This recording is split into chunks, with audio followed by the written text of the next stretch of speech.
ਫਿਲੀਪਾਈਨਸ ਦੇ ਵਿੱਚ ਇੱਕ ਬਹੁਤ ਵੱਡਾ ਨੈਚੁਰਲ ਡਿਜ਼ਾਸਟਰ ਆਇਆ। 7.8 ਮੈਗਨੀਚਿਊਡ ਦਾ ਭੁਚਾਲ ਆਇਆ ਆ।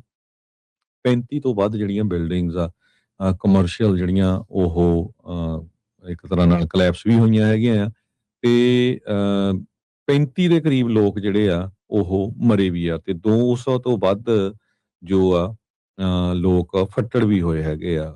ਬਹੁਤ ਸਾਰੇ ਜਿਹੜੇ ਲੋ ਰਾਈਜ਼ ਬਿਲਡਿੰਗ ਸੀਗੀਆਂ ਉਹ ਕਲੈਪਸ ਹੋ ਗਈਆਂ ਹੈਗੀਆਂ।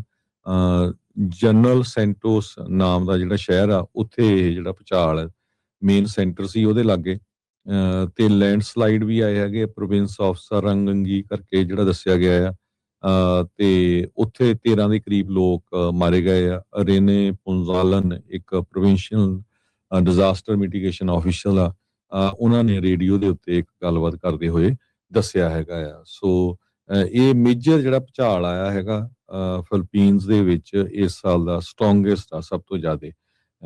ਬਰਾਕੋ ਕੋਲ ਕਰਕੇ ਇੱਕ ਡਾਇਰੈਕਟਰ ਆ ਫਿਲੀਪਾਈਨ ਇੰਸਟੀਚਿਊਟ ਆਫ ਵੋਲਕੈਨੋ ਐਂਡ ਸਿਸਮੋਲੋਜੀ ਦੇ ਉਹਨਾਂ ਨੇ ਦੱਸਿਆ ਵੀ ਹਜੇ ਤੱਕ ਇੰਨੀਆਂ ਕੁ ਬਿਲਡਿੰਗ ਦਾ ਪਤਾ ਲੱਗਿਆ ਪਰ ਲੱਗਦਾ ਆ ਵੀ ਹੋਰ ਵੀ ਜ਼ਿਆਦਾ ਜਿਹੜਾ ਨੁਕਸਾਨ ਆ ਉਹ ਹੋਇਆ ਹੋਊਗਾ।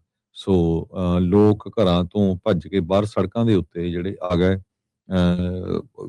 ਸੱਟਾਂ ਚੋਟਾਂ ਜਿਹੜੇ ਆ ਕਾਫੀ ਵੱਡੀ ਗਿਣਤੀ ਦੇ ਵਿੱਚ ਲੋਕਾਂ ਦੇ ਲੱਗੀਆਂ ਹੈ ਜੀ ਬਿਲਕੁਲ। ਸੋ 7.8 ਬਹੁਤ ਤਗੜਾ ਜਿਹੜਾ ਕਹਿ ਲਓ ਵੀ ਸਟਰੋਂਗ ਭੁਚਾਲ ਜਿਹੜਾ ਉਹ ਮੰਨਿਆ ਜਿਹੜਾ ਉਹ ਜਾਂਦਾ ਆ।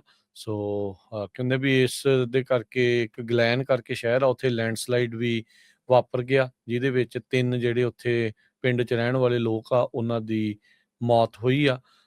US ਜਿਹੜਾ ਟ੍ਰੀਟੀ ਐਲਾਈ ਹੈਗਾ ਫਿਲੀਪੀਨਸ ਦਾ ਉਹ ਕੋਆਰਡੀਨੇਟ ਕਰ ਰਿਹਾ ਮਨੀਲਾ ਦੇ ਨਾਲ ਵੀ ਫਿਲੀਪੀਨਸ ਦੇ ਵਿੱਚ ਜਿਹੜੇ ਰਿਸਪੌਂਸ ਐਫਰਟਸ ਨੇ ਉਹਨੂੰ ਵੱਧ ਤੋਂ ਵੱਧ ਮਦਦ ਜਿਹੜੀ ਦਿੱਤੀ ਜਾ ਸਕੇ। ਫਰਾਂਸ ਜਪਾਨ ਨਿਊਜ਼ੀਲੈਂਡ ਵਾਲੇ ਵੀ ਸਪੋਰਟ ਕਰਨ ਦੇ ਲਈ ਮੰਨ ਚੁੱਕੇ ਹੈਗੇ ਆ। ਸੋ ਭੁਚਾਲ ਦੇ ਨਾਲ ਕਹਿੰਦੇ ਵੀ ਇਹ ਜਿਹੜਾ ਉਹ ਦੇਖਿਆ ਗਿਆ ਆ ਵੀ 1 ਮੀਟਰ ਜਾਂ 3 ਫੁੱਟ ਦੀ ਜਿਹੜੀ ਸੁਨਾਮੀ ਆ ਉਹ ਵੀ ਜਿਹੜੀ ਉਹ ਆਈ ਆ। ਬਿਲਡਿੰਗਸ ਜਿੱਦਾਂ ਤੁਸੀਂ ਦੱਸਿਆ ਵੀ ਬਹੁਤ ਜ਼ਿਆਦਾ ਨਸ਼ਟ ਜਿਹੜੀਆਂ ਹੋਈਆਂ। ਬਹੁਤ ਝਟਕੇ ਜਿਹੜੇ ਆ ਉਹ ਲੋਕਾਂ ਨੇ ਓਬਵੀਅਸਲੀ ਮਹਿਸੂਸ ਕੀਤੇ ਹੈਗੇ ਆ।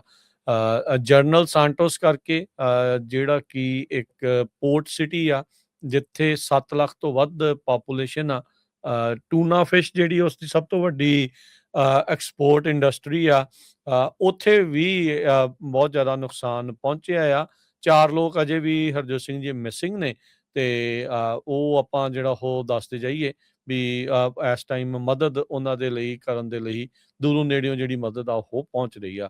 ਉਹਨਾਂ ਦਾ ਜਿਹੜਾ ਪ੍ਰੈਜ਼ੀਡੈਂਟ ਫਰਡੀਨੈਂਡ ਮਾਰਕੋਸ ਜੂਨੀਅਰ ਆ ਉਹਨੇ ਸਾਰੀਆਂ ਕਲਾਸਿਸ ਆ ਉਹ ਕੈਂਸਲ ਕਰ ਦਿੱਤੀਆਂ ਤੇ ਕਹਿੰਦੇ ਵੀ ਜਿਹੜੇ ਭੁਚਾਲ ਦੇ ਪੀੜਤ ਇਲਾਕੇ ਨੇ ਪ੍ਰੋਵਿੰਸਿਸ ਨੇ ਉੱਥੇ ਜਿਹੜੀ ਨੈਸ਼ਨਲ ਗਵਰਨਮੈਂਟ ਆ ਉਹ ਆਵੇਗੀ ਤੇ ਕਿਸੇ ਨੂੰ ਵੀ ਜਿਹੜਾ ਉਹ ਪਿੱਛੇ ਨਹੀਂ ਛੱਡੇਗੀ। ਜਿਹਨੂੰ ਵੀ ਜ਼ਰੂਰਤ ਆ ਮਦਦ ਦੀ ਉਹ ਉੱਥੇ ਹੋਊਗੀ। ਸੋ ਜਿਹੜੀ ਸੁਨਾਮੀ ਵਾਰਨਿੰਗ ਸੀ ਪੈਸੀਫਿਕ ਸੁਨਾਮੀ ਵਾਰਨਿੰਗ ਸੈਂਟਰ ਆ ਉਹਨਾਂ ਨੇ ਇਹ ਕਿਹਾ ਵੀ ਜਿਹੜਾ ਸੁਨਾਮੀ ਦੀ ਖਤਰਾ ਆ ਉਹ ਤਕਰੀਬਨ ਹੁਣ ਟਲ ਗਿਆ ਕਿਉਂਕਿ ਭੁਚਾਲ ਆਏ ਨੂੰ ਕਈ ਘੰਟੇ ਜਿਹੜੇ ਉਹ ਹੋ ਚੁੱਕੇ ਹੈਗੇ ਆ ਤੇ ਫਿਰ ਉਸ ਤੋਂ ਬਾਅਦ ਦੇ ਵਿੱਚ ਮਿਡ ਆਫਟਰਨੂਨ ਤੋਂ ਬਾਅਦ 'ਚ ਉਸ ਖਤਰੇ ਨੂੰ ਵੀ ਉਠਾ ਦਿੱਤਾ ਗਿਆ ਸੀਗਾ। ਸੋ ਇਹ ਜਿਹੜੀ ਹਰਜੋਤ ਸਿੰਘ ਜੀ ਬੜੀ ਮੰਦਭਾਗੀ ਘਟਨਾ ਵਾਪਰੀ ਆ। ਇੱਕ ਬਹੁਤ ਹੀ ਭਿਆਨਕ ਭੁਚਾਲ 7.8 ਸ਼ਕਤੀ ਵਾਲਾ ਤੀਬਰਤਾ ਵਾਲਾ ਫਿਲੀਪੀਨਸ ਦੇ ਵਿੱਚ ਆਇਆ ਹੈ।